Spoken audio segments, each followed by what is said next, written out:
100 Thieves was founded by the former world champion Nadeshot as a clothing and lifestyle brand. But thanks to President and COO John Robinson, it has far surpassed other esports clans to sit atop of the burgeoning industry with brand new LA headquarters called the Cash App Compound, and counts one of hip-hop's biggest stars, Drake, as an investor. Let's welcome John Robinson to the Power Up. Welcome, John. Thank you so much for joining me. Hey, thanks so much for having me. Glad to be here. Now, before we get started, I need to ask, what is going on with this background? Is this a screenshot in Fortnite? Yeah, this came out just this morning. So 100 Thieves and our Cash App Compound, which we unveiled earlier this year, is actually in-game in Fortnite now. It's the first time they brought in something like this from a team where they put like a real life building or architectural piece inside the game. Nadeshot, former Call of Duty world champion, started 100 Thieves, lifestyle and clothing brand, but how would you say that the vision that he had initially when he started this was expanded since you took office as president and COO?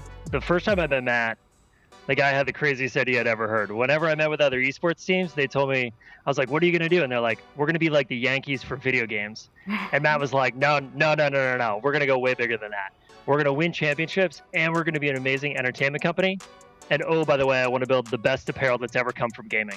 And I was like, okay, that's crazy and ambitious. Like, I want to be a part of that. And not a lot of people can do that. Like, we see, like, the subliners are trying to do that, Optic Gaming is trying to do it, but 100 Thieves has taken it to a whole different level. How does a gaming organization, benefit from corporate money that's being flowing into esports? A lot of this goes back to, like, Matt's success, Matt being Nadeshot, and, like, his success and his career growing. Like, he built a huge fan base playing on Optic, winning championships. But what really made a big deal for him was like when he started being a content creator, when he started like streaming on Twitch full time, became like a full time like YouTube content creator. That's when his community really, really exploded. So we knew from day one that we wanted to be an entertainment company and not just esports, but esports and entertainment. And so as you think about like all those awesome investors we brought in, like Drake and Scooter Braun and Dan Gilbert, the owner of the Cavs, they were the ones who helped us understand what it means to be like a huge professional sports organization, but also a huge entertainment company.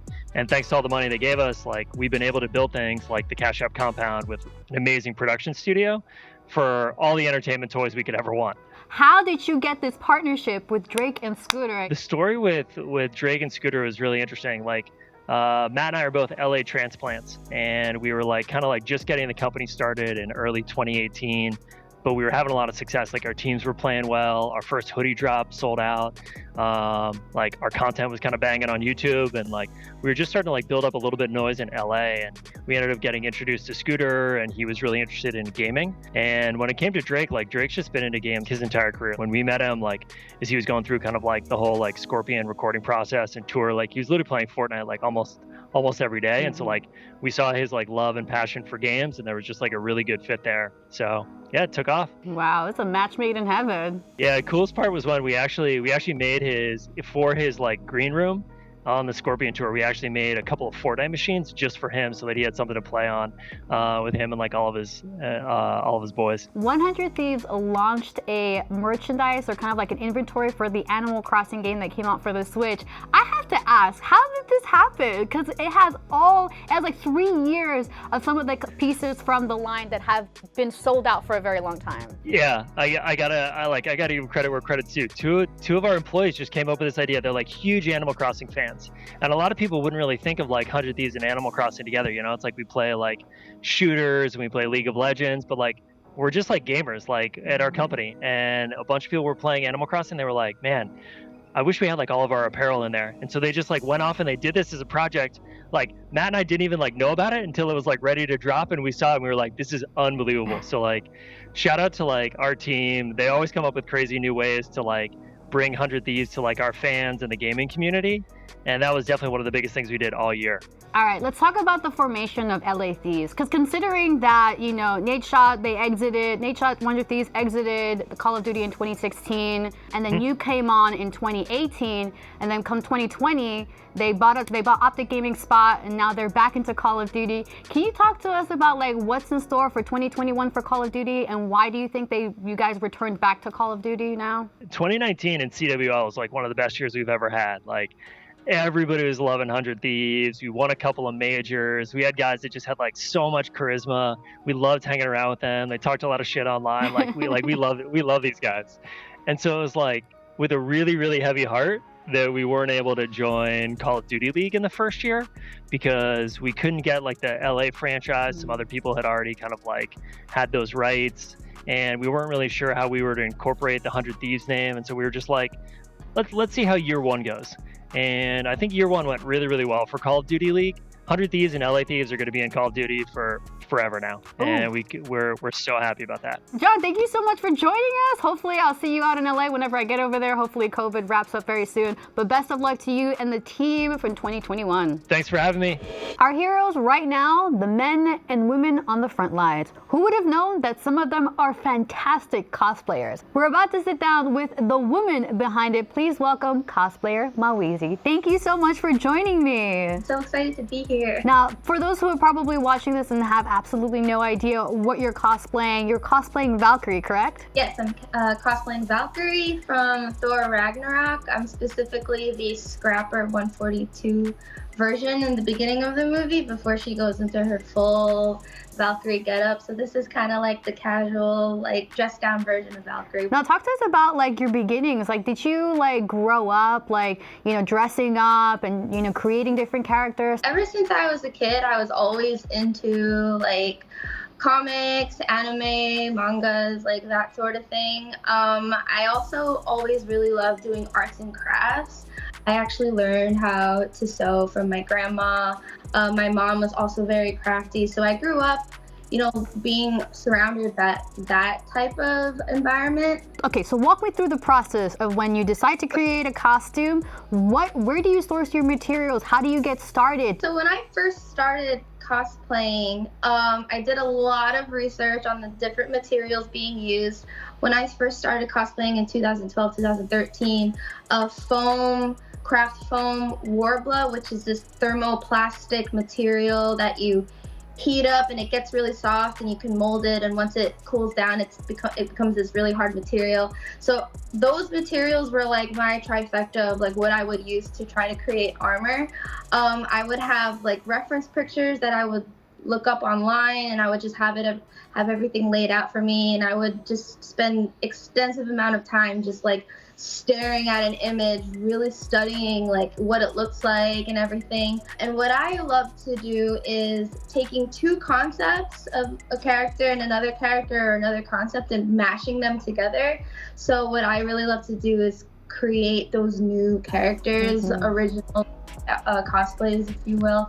So for me, it was more challenging because those cosplays didn't exist. I ended up making it my own and being the first one to be creating that cosplay. One iconic hybrid that you created was Khaleesi White Walker, which blew everyone. Everyone was like, oh my God. How was creating that concept? Because it was something that obviously really blew the world by storm. No one really knew the outcome of what the show was going to be. When I first wore that cosplay at New York Comic Con, it was unreal. People really loved it, but then there were also people that were kind of upset about it.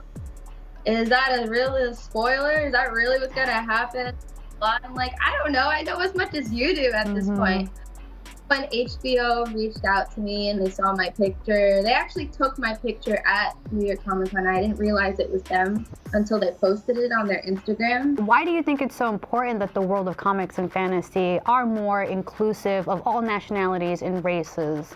I feel that it's extremely important. Representation to me as the Filipino American first generation, that any depiction of my culture, my skin color, to me, that's like such a huge deal that, when I was growing up, that wasn't, would see a lot. So going forward, the more that we see that type of representation, I feel that it's super important and it's great. But I also, going back, like I still think there's a long way to go. There's still so much to be done. And it's so important, like you said, that someone who's in a position of power, someone who has a public eye, can be able to represent different people of color. You yourself cosplayed Gabriela Silange, who was the first, excuse me if I say this, Ilocano Filipino? Yes, Ilocano Filipina. So my family is from Ilocos Norte, which is a province in the Philippines.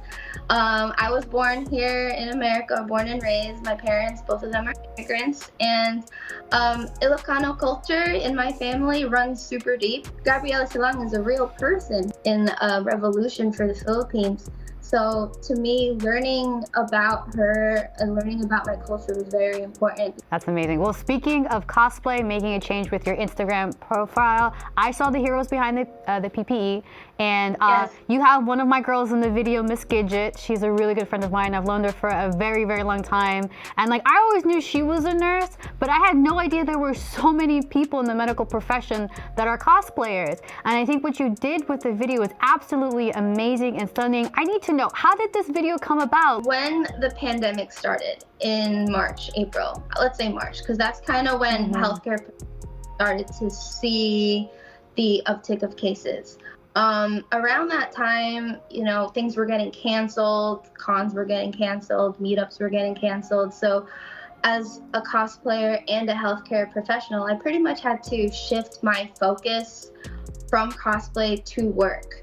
Strictly, I had to really focus all my attention to that. I really had to almost kind of like preparing for war. That's really what it felt like. And there were times where I felt alone. Like I felt like, you know, I was alone in this. I was looking towards cosplay. Now I can't because I'm working. But then I realized that, you know, I have friends like Miss Gidget, Miss Cat's Reckless, Hooked on Phoenix that are also nurses and cosplay. So we started a group chat. There has to be people out there that are going through the same thing where they have to pretty much like put their creativity side on hold and focus on what is the pandemic. So I reached out to those people in the chat who ended up knowing someone else. So we brought in that person. And then I remembered back to previous cons that I went to, just like people that I would meet very quickly that would say, oh yeah, I also work in the hospital. So I would do my detective work and try to find out who was that person that I spoke to. And then it kind of just snowballed into one person knowing another person, knowing somebody else, and me reaching out to them and pitching my idea and them being super down to do it.